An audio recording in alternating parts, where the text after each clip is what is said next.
நான் கடவுளில் ஒர்க் பண்ணியிருக்கேன். ஸோ வந்து அப்போ நாங்கள் வந்து ரியல் லொக்கேஷன்ஸில் நிறைய அந்த படங்கள்லையும் ஷூட் பண்ணியிருக்கோம். அது எப்படி அதில் எப்படி நாங்கள் வந்து சில விஷயங்களை ரியலாக க்ரியேட் பண்ணுறதுக்காக ரியல் லொக்கேஷன்ஸில் நாங்கள் சில விஷயங்கள் ஷூட் பண்ணி அதை நாங்கள் திருப்பி ரியல் லொக்கேஷன்ஸில் நிறைய அதை வந்து ரீக்ரியேட் பண்ணாங்க. அந்த படங்களை ரியலாகவும் ஷூட் பண்ணி பார்த்துட்டு அதையே ரீக்ரியேட் பண்ணாங்க.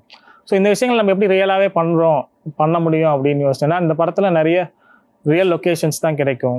ப்ளஸ் பட்ஜெட்டும் எங்களுக்கு கிடையாது. நாங்கள் பெருசாக ஒரு ஒரு செட்டை போடுறதுக்கோ இல்லை ஒரு இடத்த உருவாக்குறதுங்கிறது பட்ஜெட் அவைலபிள் இல்லை. ஸோ லைவ் லொக்கேஷனில் தான் ஷூட் பண்ணி ஆகணும்.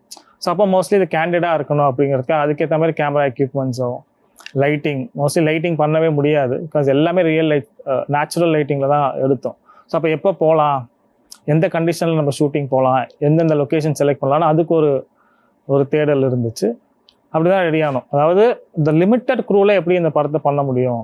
பிகாஸ் நம்ம ரியல் லொக்கேஷனில் போகிறோம், ரோட்டில் வந்து வலசராக்கம் மெயின் ரோட்லேயோ இல்லாட்டி ஒரு ஸ்ட்ரீட்டில் பிஸியான ஸ்ட்ரீட்குள்ளே நம்ம இருந்தோம்னா கேமரா வச்சோடனே கூட்டம் சேரக்கூடாது. கேமரா இருக்குங்கிறதே வந்து பல பேருக்கு பப்ளிக்கு தெரியாது. அவங்க பாட்டு நடந்து போயிட்டே இருப்பாங்க, திரும்பி பார்த்தா கேமரா பின்னாடியே வச்சிருப்போம். நம்ம அவங்களை தள்ளுங்கன்னு கூட சொல்லாமல் அப்படி பேசாமல் நிற்போம். அவங்க அதுக்கப்புறம் தான் தெரிஞ்சதுக்கு கேமரா இருக்கா, சாரி ஷூட்டிங் எடுக்கிறீங்களான்னு சொல்லிட்டு தள்ளி போவாங்க. ஸோ அந்த அளவுக்கு யாருக்கும் தெரியாமல் தான் பல இடங்களில் வந்து ஷூட் பண்ணியிருந்தோம்.